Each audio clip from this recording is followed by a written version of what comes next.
Rose TV 24. Enjoy by listening to the Holy Quran. আল্লাহর প্রশংসা করে করে কোনোদিন শেষ করা যাবে না। এজন্য কখনোই যেন অভিযোগ না করি আল্লাহর কাছে, কমপ্লেইন যেন না করি। Instead of complaining we should praise more and more. বেশি বেশি প্রশংসা করতে হবে, অভিযোগ করা যাবে না। অনেকের অনেক দুঃখ, অভিযোগ, জাল্লা আমারে এটা দিল না, ওইটা দিল না, আমার পাশে সে বড় হয়ে গেল, ও চাকরি পেয়ে গেল, ও ব্যবসায় উন্নতি করলো, ও ভিসা পাইলো, আমি পাইলাম না। আফসোস, ও আফসোস করতে করতে মরবে, ঠিক কি না? আর প্রশংসা যে করবে তাকে নেয়ামতের বাড়ি ধারা আরো বাড়িয়ে দিবে কে? এজন্য আফসোস করব না, প্রশংসা করব, অভিযোগ করব না, শুকরিয়া করব। আল্লাহ অনেক দিয়েছে, ঠিক কি না?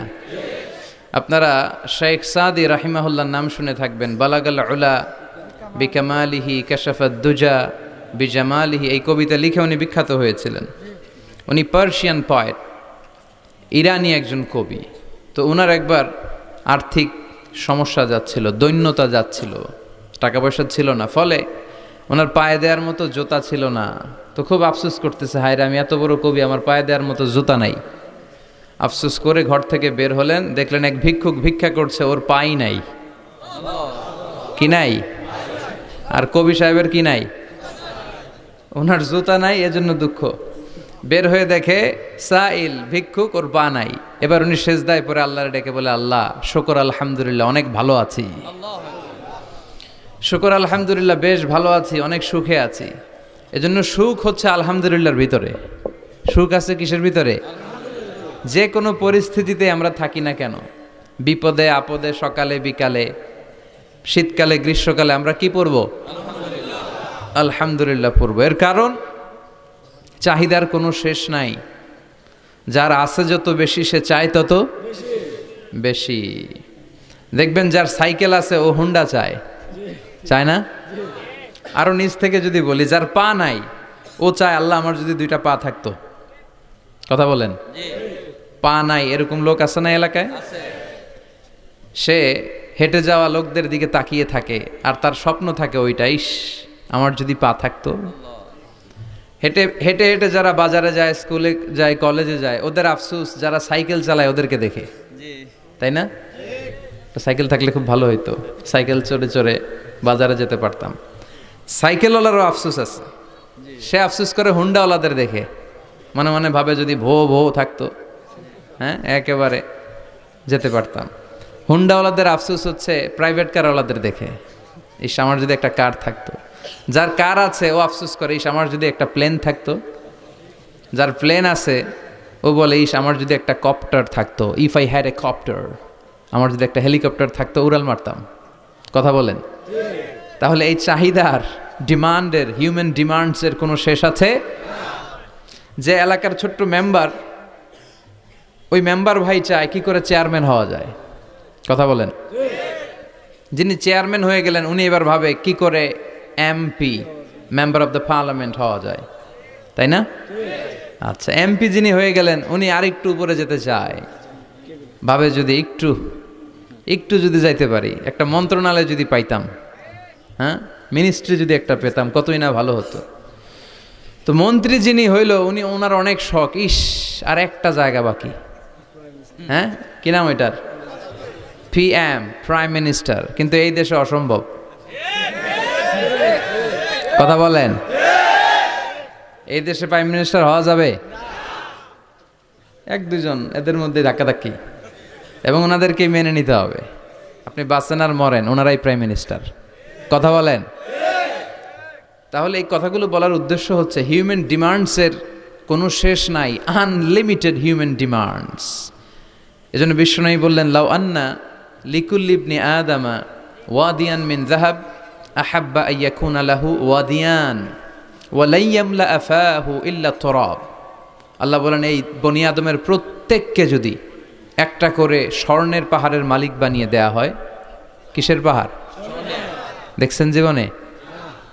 আচ্ছা, স্বর্ণের পাহাড়ের যদি মালিক বানিয়ে দেয়া হয়, আহাব্বা আইয়াকুনা লাহু ওয়াদিয়ান, একটা করে স্বর্ণের পাহাড়ের মালিক বানিয়ে দিলেও সে চাইবে কিভাবে আরো একটা স্বর্ণের পাহাড়ের মালিক হওয়া যায়। আচ্ছা, একটু বুঝে শুনে উত্তর করবেন। একটা স্বর্ণের পাহাড়ের মালিক যদি আমি হই, শুধু আমি কেন, আমার 14 পুরুষ এটারে বিক্রি করে খেলেও কি শেষ করতে পারবো? তো আমার আরেকটা লাগবে কেন? আরেকটা দিয়ে আমি কি করব? স্বভাব। বিশ্বনবী বললেন, সবশেষে হাদিসের শেষাংশে বললেন, ওয়ালাইয়ামলা আফাহু ইল্লা তুরাব, কবরের মাটি ছাড়া কোনো কিছুই মানুষের এই জিহ্বাটারে থামাতে পারবে না। চিৎকার করে বলেন ঠিক কিনা? এজন্য যার আছে বেশি ও চায় বেশি, এই ডিমান্ডটারে একটু কমাতে হবে, আল্লাহর কাছে শুকরিয়া করতে হবে। অর্থের প্রয়োজন আছে, কিন্তু এটার হৃদয়ে স্থান দেয়া যাবে না। এটা হাতে আসবে আবার চলে যাবে, ঠিক কিনা? হৃদয়ে স্থান থাকবে কার? যাদের হৃদয়ে আছে আল্লাহর ভয়, তারা কভু পথ ভুলে যায় না। আল্লাহর প্রেম ছাড়া এই দুনিয়ায় কারো কাছে কোনো কিছু চায় না, ঠিক কিনা? মুমিনের হৃদয়ে দরদ ভালোবাসা থাকবে একজনের জন্য। চিল্লায় বলেন তো তিনি কে?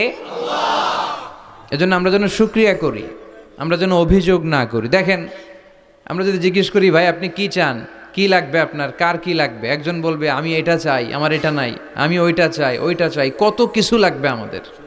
কিন্তু ঠিক এই মুহূর্তে যেই লোকটা হসপিটালের বেডে শুয়ে আছে, ক্যান্সারে আক্রান্ত, ক্যান্সার যার নেই কোনো অ্যান্সার, ওরে যদি জিজ্ঞেস করেন, ও বলবে আমার কিচ্ছু লাগবে না, আমি শুধু বাঁচতে চাই। ও কি চায়? আর আমরা অনেক কিছু চাই। এজন্য আমরা শুকরিয়া করব বেশি বেশি। শুকরিয়া করলে বাড়িয়ে দেয় কে? বিশ্বনবী দোয়া করতেন, আল্লাহুম্মা জাআলনি সাবুরা ওয়া জাআলনি শাকুরা ওয়া জাআলনি ফি আইনি সগীরা ওয়া ফি আয়ুনিন নাসি কাবীরা। আল্লাহ আপনি আমারে ধৈর্যশীল বানান, আপনি আমারে শুকরগুজার বান্দা বানান। আল্লাহ আমার চোখে আপনি আমারে ছোট বানান, গোটা বিশ্বের মানুষের চোখে আপনি আমারে বড় বানান। সবাই পড়ি আমিন। এজন্য সবসময় প্রশংসা করব কার? কম কম না বেশি বেশি? সবসময় শুকরিয়া করতে রাজি আছি তো? আল্লাহ সব সময় যেন আমরা তোমার শুকরিয়া করতে পারি, তুমি তৌফিক দাও। আরো জোরে পড়বো সবাই আমিন। আড়াইবাড়ি দরবার শরীফের পীরে কামেল আল্লামা মোহাম্মদ গোলাম হাক্কানি রাহিমাহুল্লাহ, আল্লাহ ওনার কবরটাকে তুমি নূর দিয়ে পরিপূর্ণ করো। আল্লামা মোহাম্মদ গোলাম হাক্কানি রাহিমাহুল্লাহ কমপ্লেক্সের শুভ উদ্বোধন ও তাফসিরুল কোরআনের প্রোগ্রাম। স্থান হচ্ছে মেটংঘর ভুইয়াবাড়ি প্রাঙ্গণ, থানা হচ্ছে বাঙ্গোরা বাজার, উপজেলা মুরাদনগর, জেলা কুমিল্লা। আপনারা শুনেছেন যে আমার দাদার বাড়ি এখানে মুরাদনগরে পরমতলাতে। আলহামদুলিল্লাহ, জীবনে এসেছিলাম কয়েকবার, খুব বেশি আসা হয় না। আমার জন্ম হয়েছে আবার ঢাকায়, ঢাকার ডেমরা থানায়। আমার জন্মের অনেক আগ থেকেই আব্বা আম্মা ওইখানে থাকে, ফলে আমি হয়ে গেছি ঢাকাইয়া। ঢাকাইয়াও হয়েছি, আবার কুমিল্লারও রয়ে গেছি, মানে কুমিল্লাতে আবার বিয়ে করছি। এই যে আমার নানা শ্বশুর, পেশা বছর হচ্ছেন আমার নানা শ্বশুর। তো এই জন্য অনেকেই আমার পরিচয় নিয়ে খুব কনফিউশনে পড়ে, আসলে আমি কি কুমিল্লার না ঢাকার। আমি বলি দুইটারই, কুমিল্লাও আমার বাড়ি, ঢাকাও আমার বাড়ি। ঢাকা আমার জন্মস্থান, আর কুমিল্লা আমার দাদার বাড়ি। আজকের এই প্রোগ্রামের সভাপতি হচ্ছেন আল্লামা মোহাম্মদ গোলাম সরোয়ার সাঈদী, পীর সাহেব, আড়াইবাড়ি দরবার শরীফ ও অধ্যক্ষ আড়াইবাড়ি ইসলামিয়া সাঈদিয়া কামিল মাদ্রাসা। আমার মাথার তাজ, মুহতারামি ওয়া মুকাররামি, আমার প্রিয় নানা ভাই চমৎকার কথা বলছিলেন, খুব গুছিয়ে কথা বলেন, অল্প কথা বলেন, বেশি বলেন না, কিন্তু যেখানে বলা দরকার ওইটাই বলেন, যা বলা দরকার তাই বলেন, ঠিক কিনা? পীর হতে হলে এমন পীর হওয়া দরকার। অনেক পীরের নাম আমরা জানি, কাউকে ছোট করে কটাক্ষ করে বলছি না।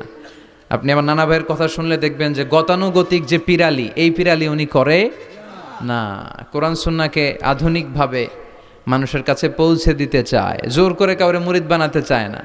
ওনার কাছে মুরিদ হতে আসলেও উনি বানাইতে চায় না, আগে অন টেস্ট করে, পরীক্ষায় রাখে যে আপনি এই বাজে অভ্যাসগুলো ছাড়তে পারবেন কিনা, এগুলো করতে পারবেন কিনা। এবং নানা ভাই মনে করে ওনার হাতে হাত রেখে কেউ বায়াত হওয়া মানে ওনার রেসপন্সিবিলিটি অনেক বেড়ে গেল। উনি এই রেসপন্সিবিলিটি থেকে মুক্তি চায়, উনি বানাতে চায় না। তো এইরকম পীর থাকার দরকার আছে না নাই? যিনি আল্লাহর ভয়ে সব সময় তটস্থ থাকে। আল্লাহ তুমি আমার নানা ভাইকে ইসলামের জন্য কবুল করো, কোরআনের জন্য কবুল করো, নেক হায়াত দারাজ করো।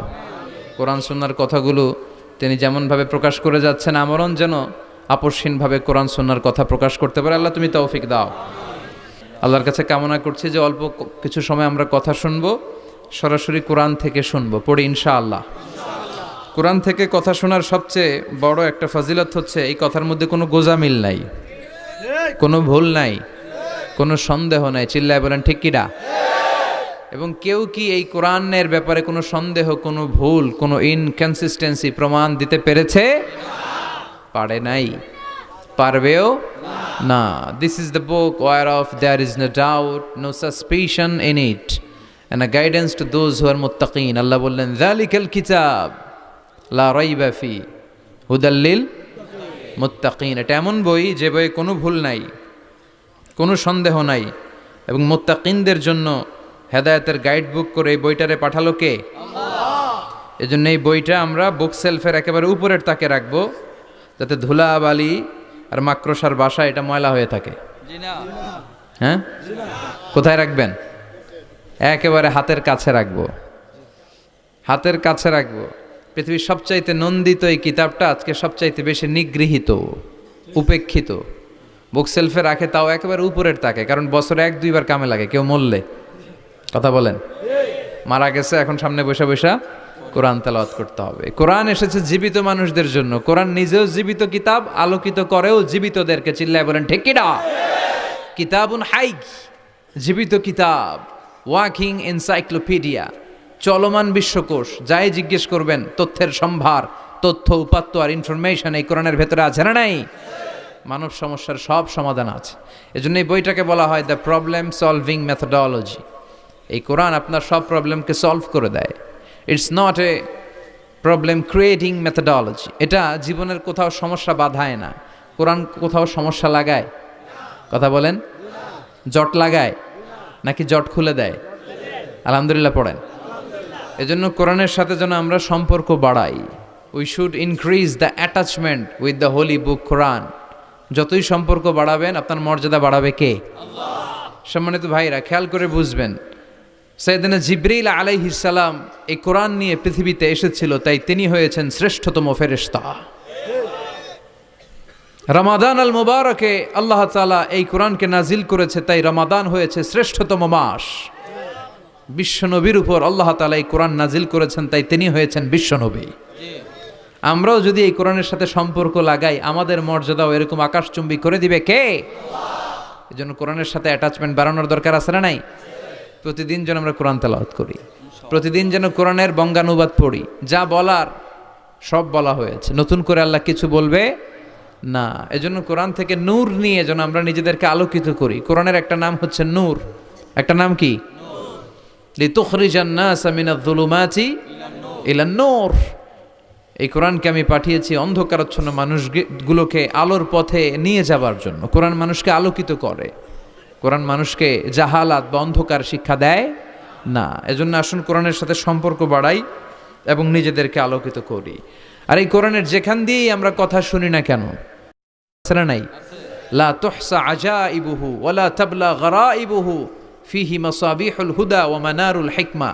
কোরআনের আশ্চর্যান্বিতার কোনো শেষ নাই, কোনো শেষ নাই। যতই পড়বেন ততই আশ্চর্য হবেন। সুবহানাল্লাহ পড়বেন না? ওয়ালা তাবলা গরাইবুহু, এটা কখনো পুরাতন হবে না, জীর্ণ শীর্ণ হবে না। সূরা ফাতিহা যারা আমরা পড়েছি লক্ষ লক্ষ বার, যাদের বয়স 50 কিংবা 60, কত লক্ষবার সূরা ফাতিহা পড়েছি, কোনো হিসাব আছে? তারপরেও কোনোদিন কি মনে হয়েছে যে সূরা ফাতিহাটা পুরান পুরান লাগে? 60 বছর ধরে সূরা ফাতিহা দিয়ে শুরু করছি নামাজ, কালকে থেকে কুল হুয়াল্লাহ দিয়ে শুরু করবো, এরকম কেউ বলে? কোরআন পুরান লাগে? চির নতুন, এভারগ্রিন, সবুজ, চির সবুজ, চির নতুন। এটা কখনো পুরাতন হয় না। ফিহি মাসাবিহুল হুদা, কোরআনে আছে হেদায়েতের মশাল। ও মানারুল হিকমা, আর কোরআন হচ্ছে বিজ্ঞানের সুউচ্চ মিনার। কোরআনের ভিতরে বিজ্ঞানের তথ্য উপাত্ত আছে না নাই? আপনি কোরআনে বর্ণিত cosmic symbols, natural phenomena, scientific ইন্ডিকেশনসগুলো যদি পড়েন আপনি অবাক হবেন, কপাল ঘষে ঘষে আল্লাহর সিজদা দিবেন, ঠিক কি না? এজন্য আসুন কোরআনের সাথে সম্পর্ক বাড়াই। প্রতিদিন কোরআন পড়ব, ধীরস্থিরভাবে পড়ব। ওয়ারাত্তিলিল কোরআনা তারতিলা।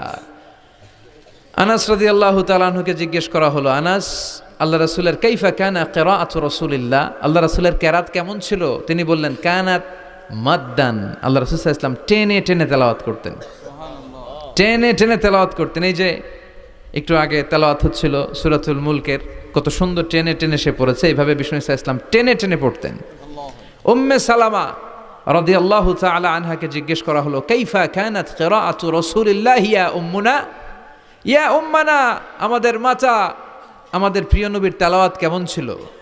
উম্মে সালামা বললেন, কানা রাসূলুল্লাহ ইয়াকাত্তিউ বাইনা কিরাআতিহি আয়াতান আয়া, আল্লাহ রাসূল সাল্লাল্লাহু আলাইহি ওয়াসাল্লাম এক আয়াত করে থেমে থেমে কোরআন তেলাওয়াত করতেন। পড়েন সুবহানাল্লাহ। এক আয়াত পড়তেন, থামতেন, আবার আরেক আয়াত শুরু করতেন, আবার আরেকটা আয়াত পড়তেন, আবার থামতেন, আরেক আয়াত শুরু করতেন। প্রতিটা অক্ষর, প্রতিটা উচ্চারণ কেটে কেটে দেখা যেত, বোঝা যেত। চিল্লায় পড়েন আল্লাহু আকবার। আর আমাদের তেলাওয়াতের কি অবস্থা? তারাবির নামাজের কি অবস্থা? আমাদের ম্যাটন ঘরের কি অবস্থা? জাপানের বুলেট ট্রেন ফেল, ঠিক কিনা? কোন দিক দিয়ে আযাবের আয়াত যায়, কোন দিক দিয়ে জান্নাতের আয়াত যায়, কোন দিক দিয়ে সূরা ইয়াসিন গেল, কোন দিক দিয়ে আর রহমান গেল, কোথায় সূরা ইউসুফ গেল, কেউই টের পায় না। রুব্বা কারি লিল কুরআন ওয়াল কুরআনু ইয়ালআনহু, কোরআনের অনেক কারি আছে, তেলাওয়াতকারী আছে, আবৃত্তিকারী আছে, যাদেরকে কোরআন রহমত, মার্সি এন্ড ব্লেসিংস না দিয়ে গজব দেয়।